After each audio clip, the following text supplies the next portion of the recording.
제가 읽겠습니다. 그들이 조반 먹은 후에 예수께서 시몬 베드로에게 이르시되 요한의 아들 시몬아 내가 이 사람들보다 나를 더 사랑하느냐 하시니 이르되 주님 그러하나이다. 내가 주님을 사랑하는 줄 주님께서 아시나이다. 이르시되 내 어린 양을 먹이라 하시고.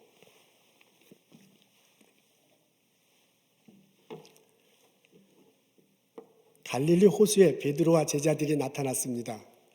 예수님 따른다고 막 가던 사람들인데 어느 날 갑자기 나타나서 배를 탑니다. 밤새도록 그물을 던졌지만 한 마리도 잡지 못합니다. 본인들의 삶의 터전이에요.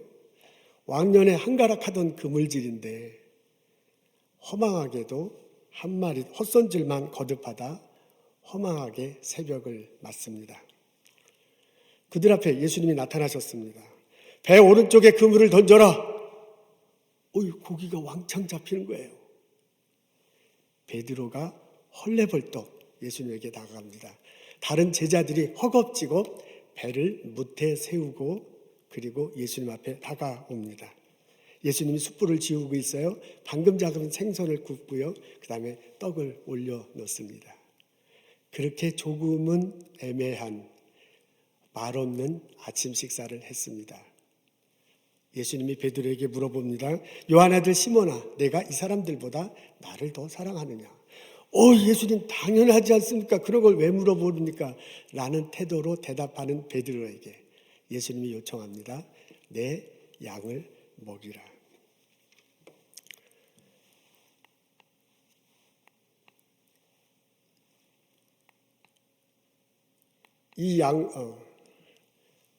이 만남과 대화는 베드로 일생의 잠깐만요. 이거 다 연습하고 아주 잘했는데 또 현장에서 안 되는지. 자, 이 만남 넘기고 됐습니다. 하나만 더. 네. 이 만남과 대화는 베드로 인생과 신앙 여정에 아주 중요한 전환점을 이룹니다. 15절에요. 우리 화면에 나오는데 다 같이 한 목소리로 읽겠습니다. 요한의 아들 시몬아, 내가 이 사람들보다 나를 더 사랑하느냐 하시니 이르되 주님 그러하나이다. 내가 주님을 사랑하는 줄 주님께서 아시나이다. 이르시되 내 어린 양을 먹이라. 내가 이 사람들을 사랑하느냐? 예수님이 베드로하고 대화하는 중에 내가 이 사람들을 사랑하느냐라고 묻는 글귀가 있습니다. 거기에 보면 예수님을 만나기 전 베드로의 모습을 이 글귀 안에서 볼 수 있습니다. 여기에서 사람들이라는 것은 이것들이라고도 해석될 수 있는 것이라고 합니다. 예수님을 만나기 전 베드로는 갈릴리 호수에서 고기를 잡았어요. 거기가 고향이고요. 거기가 직업이고요. 거기가 일터고요. 그곳에 있는 사람들을 서로 사랑하면서 살아갔습니다. 자기가 그곳에서 만난 사람이 본인 일생에 있어서 가장 아는 사람들의 모두입니다. 자기 인생의 모든 것이 다 이곳에 있었습니다. 이 호수, 이 일터, 이 직업, 이 사람들과 더불어서 살아가면서요. 이 사람들을 사랑하면서 살아왔던 게 베드로의 모습입니다. 베드로에게는 그런 과거가 있습니다. 예수님이 말씀하시는 중에 내가 주님을 사랑하는 줄 아실 것입니다 라고 베드로가 말하는 부분이 있습니다. 이 글귀에 보면 현재 베드로의 모습을 볼 수 있습니다. 예수님을 따라다니던 시절 베드로의 모습을 볼 수 있습니다. 예수님을 만나고 3년 동안 예수님과 함께 있었어요. 말씀을 듣습니다. 기적을 봅니다. 하늘나라를 세운다는 꿈도 가져봅니다. 죽고 사는 것도 보았습니다. 그렇게 예수님과 함께 동고동락하고요. 그렇게 사생결단하며 지냈습니다. 비록 마지막에는 최근에는 예수님 십자가에 돌아가실 때 비겁한 짓을 했지요. 그리고 예수님 부활하신 것을 보았지만 미적미적 했지요. 그렇게는 했지만은 그건 마지막 무렵이고 지난 3년 동안은 자기 나름대로 할 만큼 했거든요. 자기 나름대로 결단했고요. 자기 나름대로 사랑했고요. 자기 나름대로 희생을 했어요. 그 지난 3년 막판에는 좀 그렇지만은 예수님과 다 함께 했으니까 예수님도 알잖아요. 예수님도 내 마음 알잖아요. 라는 뜻으로 말하고 있습니다. 베드로는 지금 현재 예수님을 사랑하고 있습니다. 내 어린 양을 먹이라 라는 예수님의 말씀 속에는요, 미래의 베드로의 모습이 보입니다. 당장 베드로는 앞으로 어떤 일이 벌어질지 몰라요. 무슨 일을 할지 모릅니다. 어떻게 사역해야 할지 모릅니다. 그런 그에게 사명을 주십니다. 내 양을 먹이라. 이 사건 이후에 얼마 있다 예수님이 승천하시잖아요. 제자들에게 성령이 임합니다. 베드로와 제자들이 방 안에만 있을 수 없어서 바깥으로 나가서 예수를 증거해요. 십자가 다시고 부활하신 예수님, 그로 인해서 우리가 구원받았습니다 라고 선포합니다. 그 부활하신 것이 우리들의 증인입니다 라고 외칩니다. 그 말씀을 듣고 많은 사람들이 예수님을 믿고 공동체를 형성합니다. 초대교회가 이루어져요. 그 초대교회 교인들을 이끌고 갔습니다. 그들을 돌봅니다. 그들을 양육합니다. 초대교회가 성장해 나가는데 큰 기여를 베드로가 합니다. 베드로가 예수님 말씀하신 대로 미래의 양들을 돌보는 일을 하게 됩니다. 이런 식으로 베드로하고 예수님이 만나서 나눈 대화 속을 엿보면 베드로의 신앙 여정이 보여요. 과거의 모습이 보이고요. 삶과 신앙 여정의 모습이 보여요. 과거의 모습이 보이고요. 현재의 모습이 보이고 미래의 모습이 보입니다. 이런 트랜지션이 이 안에 담겨 있습니다. 이 전환의 시기에 이 트랜지션에 있어서 정점에 이르는 게 뭐냐면 예수님의 명령이에요. 내 양을 먹이라. 양을 먹이는 거예요. 그것을 향해서 이렇게 막 달려가고 있습니다. 대화의 초점이.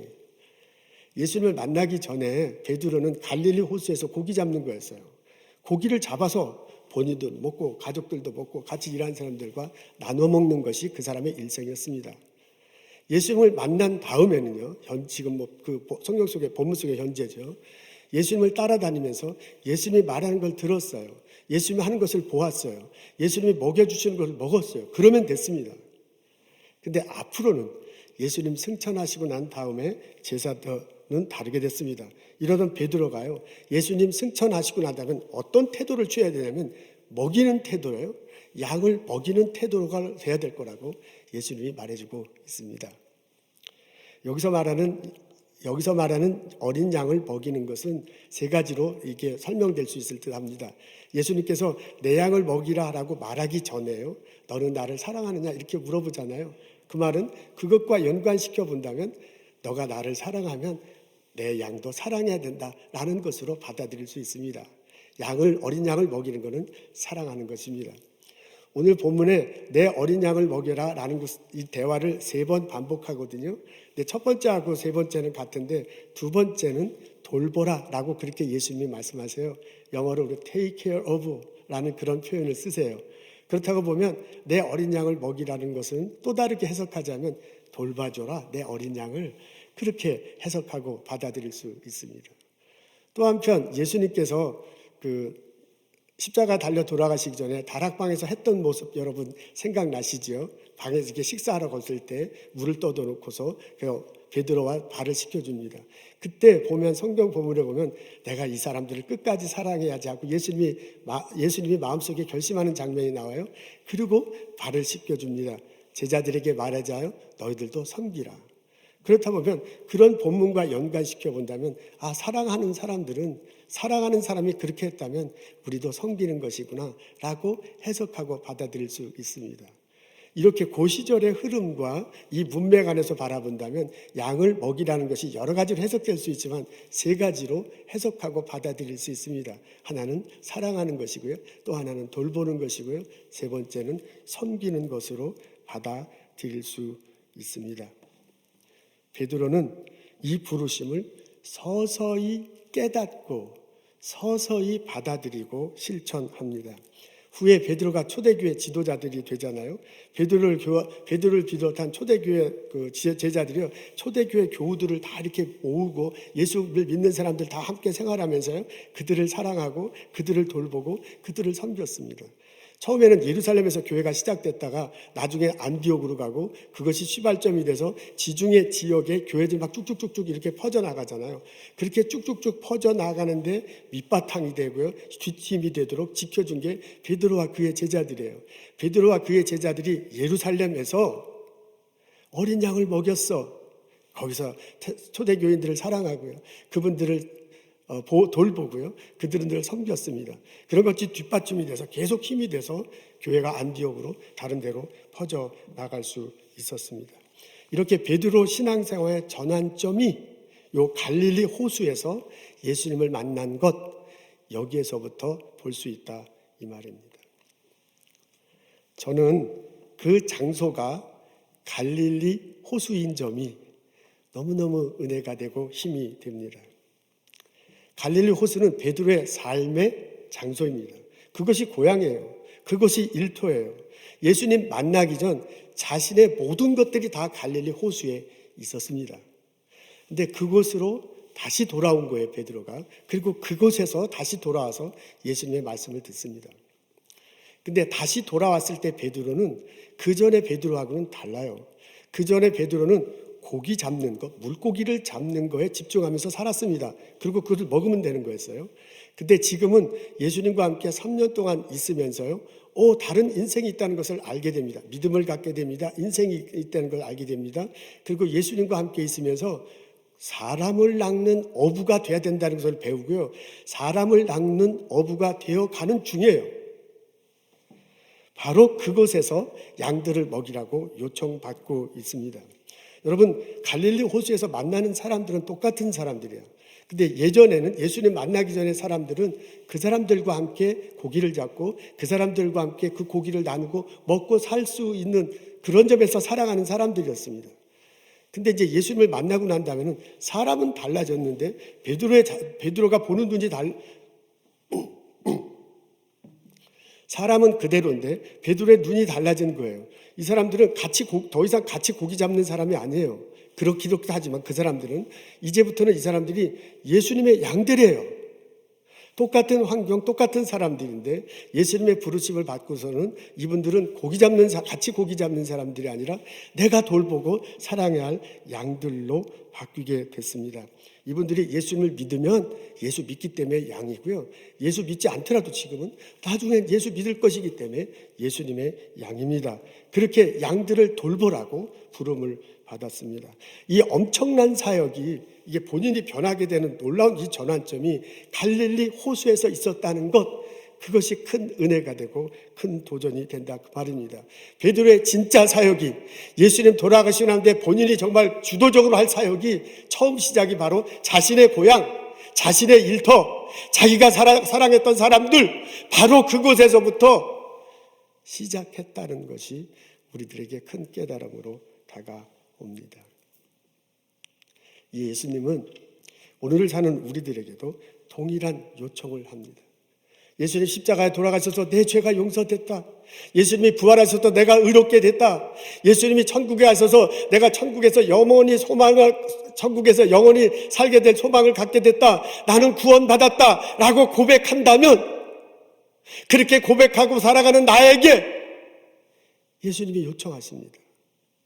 내 양을 먹이라.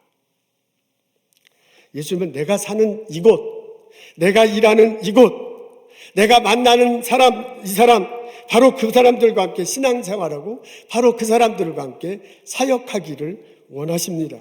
거기가 출발점이야. 베드로가 나중에 위대한 사역을 하기 전에 가장 먼저 출발했던 곳은 갈릴리 호수예요. 사역의 시작을. 바로 나의 삶의 자리, 그곳에서부터 양들을 사랑하라고 우리들에게 권면하고 있습니다. 인간적으로 친해서도 아니고요, 인간적으로 싫어해서도 아니야. 이건 하나님께서 내게 맡겨준 양이기 때문에 그 사람들과 함께 더불어 살아가는 것입니다. 저분이 지금 예수를 지금 믿으니까 안 믿으니까가 아니라요, 믿어도 안 믿어도 믿으면 믿는 대로, 안 믿으면 안 믿는 대로 언젠가 예수님의 양이 될 것으로 생각하고 그 사람을 예수님이 어린 양 먹이듯이 대해야 할 것이다, 그런 말입니다. 그렇게 전할될 때 내가 예수님의 어린 양 먹이라는 마음을 가지고 나와 함께 일하는 사람, 같이 사는 사람, 공부하는 사람, 연구하는 사람들을 대할 때 나를 통해서 예수님이 전해집니다. 그렇게 될 때 그곳에 예수님의 공동체가 세워집니다. 그곳에 성령께서 함께 하시고 하나님께서 주시는 복이 나와 우리 공동체와 나와 가정과 나의 이웃에게 벌어지게 될 것입니다. 이 복이, 이 깨달음이 우리들 모두에게 있기를 주님의 이름으로 소원합니다. 요즘 저희들은 사회적 거리두기를 적극 실천하고 있습니다. 그래서 집안에만 있다 보니까 만나는 사람들이 거의 없습니다. 저도 일주일 내내 만나는 사람이 5명이 안 되는 것 같아요. 저희 집 사람하고 저하고 말고 이제 다른 사람들은 그 만나는 5명도 짧게 눈인사만 할 정도지 뭐 길게 말을 하지 못합니다. 우리 그렇게 살아가고 있습니다. 저 주중에 이제 교회 자주 오는데요. 주중에 오는 데는 좀 괜찮은데 주일날 이렇게 예배드리러 교회 오면 얼마나 이게 적적하고 이게 얼마나 이렇게 얘기해도 되는지 모르지만 어떨 때 가끔 우울해요. 아무도 없으니까. 그러다 나중에 이제 이미천 집사님, 오늘은 임 집사님 저보다 먼저 오셨네요. 임 집사님 오시고 영어 예배부에 샘 전도사님과 좌 전도사님은 이 큰 교회당에 4명이 있는 거야. 그래도 4명이 있으면 좀 그래도 괜찮아. 혼자 아침에 이렇게 들으려면요 굉장히 적적합니다. 아이고 참 여러분들 보고 싶습니다. 주일날 우리 장로님들, 권사님들 악수하고 허그하고 그래야 되는데 이게 권사님들하고 이게 참 너무 이상해요. 그리고 주일학교 어린이들 막 이렇게 쑥쑥쑥 자라는데 얼마나 이뻐, 얼마나 잘생겼어요. 우리 교회 아이들, 베이비들도 지금 막 한참 자랄 텐데 이게 보지 못하니까 진짜 너무너무 섭섭하고 어떤 때 막 적적하고 약간 우울하기도 하고 그럽니다. 그러면서요 제가 이 본문을 읽고 지금의 상황을 생각하면서 이게 다음에 다시 만날 때는 이거 진짜 사랑해야지, 진짜 돌봐야지, 진짜 이거 잘 섬겨줘야지 그런 마음이 듭니다. 뭐 그전에는 안 그랬다는 건 아니지만은 그런 마음을 새로 갖게 됩니다. 교우들이 하나님께서 내게 맡겨진 양이에요. 그 양을 돌보라고 예수님께서 말씀해 주고 계십니다. 내 일터에서 나하고 같이 일하는 분, 그분들이 예수님의 양이고 예수님이 나에게 맡겨준 사람이고 예수님의 양이에요. 우리 가게에 오는 손님들, 그분이 손님일 수도 있지만은 신앙 안에서 보면 예수님이 보내준 사람, 예수님의 양이고 예수님이 내가 섬겨야 할 사람이에요. 내가 학교에서 가르치는 학생들, 나와 함께 연구하는 연구 동료들, 그 사람들이 나의 양들입니다. 지금 예수님을 믿기 때문에 우리 같이 신앙생활하는 양들이고, 지금 예수를 믿지 않으면 언젠간 믿게 될 것이기 때문에 그분들이 나에게 있어서 양들입니다. 예수는 내가 나의 일터에서, 나의 학교에서, 나의 연구소에서, 나의 집에서, 나의 이웃 동네에서 양들을 먹이라고 그렇게 권면하고 있습니다. 그 사람들을 사랑해줘라. 그 양들을 돌봐줘라. 그 양들을 섬기면서 살아가라. 내가 세탁소에서 일한다고 이렇게 한다면 세탁소에서 오는 손님이 있잖아요. 그 손님 때문에 내가 돈을 벌고 있다라는 생각을 가지고 그 손님을 대한다면 나는 베드로가 예수님 만나기 전에 베드로의 모습으로 살고 신앙생활을 하는 겁니다. 내가 세탁소가 이렇게 막 손님들이 많이 와서 굉장히 세탁소가 잘 돼. 이게 내가 예수님 잘 믿어서 하나님 복 받구나라고 그렇게 그것도 뭐 틀린 건 아니지요. 그렇게 생각하고 그 일을 한다면 베드로가 예수님을 만났을 때 그런 모습을 가지면서 내가 신앙생활을 하는 겁니다. 근데 그게 아니고요. 그것도 좋지요. 손님이 이렇게 딱 왔을 때 저분이 예수님의 양이구나. 그분이 달랑 와서 와 있어서 한 장 맡기더라도 저분이 내게 맡겨준 손님이고요. 저분이 내게 맡겨준 예수님의 양이구나. 내가 저분을 사랑하고 섬기는 마음으로 이 와이셔츠를 드린다라고 일하면 그때 나의 신앙생활은, 나의 삶의 모습은 내 양을 먹이라고 한 예수님의 명령을 듣고 살아가는 베드로의 모습, 그 모습을 보이면서 신앙생활하는 것입니다. 여러분 어떻습니까? 지금 우리가 사회적 거리를 두고 있어서 집안에 꼼짝 않고 있지만은 전에 학교에서 학생들 가르칠 때, 연구소에서 동료들 만날 때, 직장에서 같이 일할 때, 그 가게였잖아요. 가게 손님 오실 때, 우리 피시마켓 손님이 오실 때, 과일가게 손님 오실 때, 내가 어떻게 그 사람을 대하고 어떻게 대했습니까? 베드로가 예수님 만나기 전의 모습으로 대했습니까? 예수님과 함께 있을 때 모습입니까? 아니면 예수님 승천하시고 난 다음에 모습으로 그 사람들을 대하고 함께 일했습니까? 사회적 거리두기를 끝나고 다시 만났을 때 그리스도의 사랑으로 사랑하고 그리스도의 마음으로 사랑하고 돌보고 섬기는 나와 여러분 되셨으면 좋겠습니다. 그 속에서 예수님이 전해지고요. 그 속에서 예수 공동체가 세워질 것이고 그 안에 하나님께서 주는 복을 나와 모든 동료들이 다 같이 누리는 거예요. 그 은혜가, 그 축복이 우리들 모두에게 있기를 주님의 이름으로 축원합니다. 요셉이 총리 대신으로 있을 때 무지막지한 가뭄이 7년 동안 일잖아요. 그 난리통에 형들이 찾아와. 근데 그 형들이 그 요셉 막 시기하고 잡아 그냥 팔아버렸던 그런 사람이에요. 그러니까 성질 나잖아요. 그래서 분풀이 할 수 있습니다. 그런데 요셉이 그렇게 하지 않잖아요. 자기 위치와 힘을 위치해서요. 힘과 위치를 갖고서 그 분명히 분풀이 할 수 있었어. 근데 만약 그렇게 분풀이를 한다면 식구들이 다 굶어 죽는 거야. 그렇게 하지 않잖아요. 요셉이 용서합니다. 그리고 먹을 것을 줍니다. 그러고 난 다음에 뭐냐면 거기 있으면 다 굶어 죽습니다. 빨리 애굽으로 오십시오 하고 식구들을 다 초청합니다. 이 식구들이 기초가 돼가지고요. 나중에 이스라엘 나라가 세워집니다. 한 사람이 양식을 나눠줌으로써 한 나라가 세워지는 모습이 볼 수 있습니다. 요셉이 애굽 총리 대신이 되었을 때 7년 동안 가뭄을 버텨낼 수 있었잖아요. 근데 7년 동안 가뭄을 버텨내는 과정 중에 그냥 버티기만 한 게 아니에요. 나라 시스템을 바꿉니다. 처음 7년 동안 풍년이 됐을 때 곡식을 사들이잖아요. 그래서 나라 곳곳에 창고를 세워놓고 곡식을 많이 사들입니다. 7년 흉년이 다가오니까 그때부터 이 곡식을 풀기 시작합니다. 처음에는 돈을 가지고 와서 곡식을 사가게 해요. 이제 돈을 다 이렇게 하는데 백성들이 돈이 다 떨어졌어요.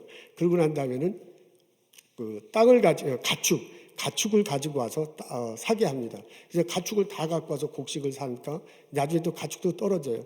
나중에 땅 문서 가지고 와서 곡식을 사게 합니다. 그래서 곡식을 다 사는 거예요. 다 그것마저도 없으니까 자기들이 임금의 이제 바로 왕의 종이 되겠다라고 그렇게 선서를 하고 곡식을 받아갑니다. 이렇게 해서 7년의 가뭄이 지났고요. 애국 백성들이 다 잘 먹고 잘 지내게 됩니다. 그 이후에 그 비축해 놓던 식량을 통해서 그 식량으로 다 그것을 곡식으로 씨앗으로 나눠주잖아요. 그러면서 땅에다가 이제 경작을 하게 하고 그 땅도 결국 이제 국가소유죠. 그렇게 하고서 5분의 1만 왕에게 바치고 5분의 4는 경작한 사람들이 먹고 살아가도록 했습니다. 이렇게 해서 국가 시스템을 다시 세웠습니다. 이게 오늘날의 눈으로 보면 오늘날의 경제 체계나 오늘날 정치 체계로 보면 너무 이게 왕한테 집중되니까 이거 문제가 있어 보여요. 그렇지만 이건 옛날 얘기거든요. 고대 근동에 있어서 나라 왕을 중심으로 해서 나라를 체계 있게 세우고 모든 백성들이 평안하게 살도록 이렇게 만든 것입니다. 그러니까 요셉을 통해서 요셉이요 어려운 시기를 지나면서 혼란의 시기를 지나면서 오히려 더 나라를 굳건하게 세우는 모습을 볼 수 있습니다. 모두에게 평안하고 행복한 시세를 맞게 됩니다. 요셉이 형들을 만났을 때 모습이 한 말이 생각나요. 하나님이 생명을 구원하려고 나를 당신들보다 먼저 보내셨다라고 그렇게 말을 해요. 본인이요 변명하려면 변명하고 많을 거고 복수하려면 복수할 거 많을 거야. 근데 그런 거 하나도 하지 않아요. 하나님을 생각하고요. 그 하나님이 나를 보내줘서 먹을 것을 나눠주겠다. 식구들 먹을 것 나눠주고요. 외국 백성들에게 먹을 것을 나눠줬어요. 그걸 뭐라고 표현하면 생명 살리려고 하나님께서 하신 일이다 라고 그렇게 말을 합니다. 생명 구원하는 일, 사람 섬기는 일을 나를 쓰시려고 하나님께서 나에게 이렇게 하신 거다라고 그렇게 고백합니다. 그건 예수님의 표현대로 얘기하면 하나님께서 내게 내 은사를 통해서 나의 상황을 통해서 양들을 먹이도록 한 것이다. 이건 하나님께서 한 것이다 라고 그렇게 고백하는 요셉의 모습을 볼 수 있습니다. 하나님은 요셉을 그렇게 부르시고 사용하셨습니다. 요셉으로 수많은 사람들의 생명을 건지시고요. 사람답게 살도록 하셨습니다. 한 사람이 하나님이 나를 부르셔서 생명 살리게 했다. 한 사람이 예수님이 나를 통해서 어린 양을 먹이도록 하겠다고 결심했을 때 놀라운 일들이 벌어지는 것을 성경 속에서 볼 수 있습니다. 이 하나님이, 이 예수님이 성령의 모습으로 내 안에 오셔서 나에게 말씀하십니다. 너의 삶의 자리에서 내 양을 먹이라. 이 권면에 순종하며 살아가는 나와 여러분 되시기를 주님의 이름으로 축원합니다. 기도하겠습니다. 하나님, 오늘 주님 말씀 앞에 우리들 삶을 들여다보고 우리 인생을 들여다볼 수 있도록 도와주셔서 감사합니다. 나만을 위해서 살아가는 것이 아니라, 내가 받기만을 하는 것이 아니라 그리스도를 받으면서 그리스도의 이름을 전하면서 살아갈 수 있도록 도와주옵소서. 나와 함께 더불어 살아가는 사람들, 나와 함께 일하는 사람들, 나와 함께 공부하고 연구하는 사람들, 내 가게에 오는 손님들을 그리스도의 이름으로 대하고 사랑하고 돌보며 섬기며 살아가는 저희들 되게 하옵소서. 하나님, 저희를 통해서 세상이 건강해지기를 원합니다. 하나님, 저희들 통해서 세상이 주님 보시기 아름다운 곳이 되기를 원합니다. 저희들 그렇게 사용하시고 복을 내려 주옵소서. 하나님, 이 시간 주님께서 주신 많은 것들을 기억하고 감사하며 거룩하게 구별하여 예물 드립니다. 11조 드립니다. 주정헌금 드립니다. 감사헌금 드립니다. 선교헌금 드립니다. 이 헌금과 함께 우리 마음을 드리고 우리의 삶을 드리고 우리 삶 속에서 예배하고자 결심합니다. 하나님, 받아주시옵소서. 여러 가지 어려운 상황에서 기도하고 주님 앞에 제목 드리며 헌금한 형제자매들 기억하시옵소서. 그분들의 기도 들어주시고 삶 속에서 주님이 만져주시고 회복시켜주시고 고쳐주시고 길을 열어주심을 체험케 하옵소서. 예수님 감사합니다. 예수님 이름으로 기도합니다. 아멘.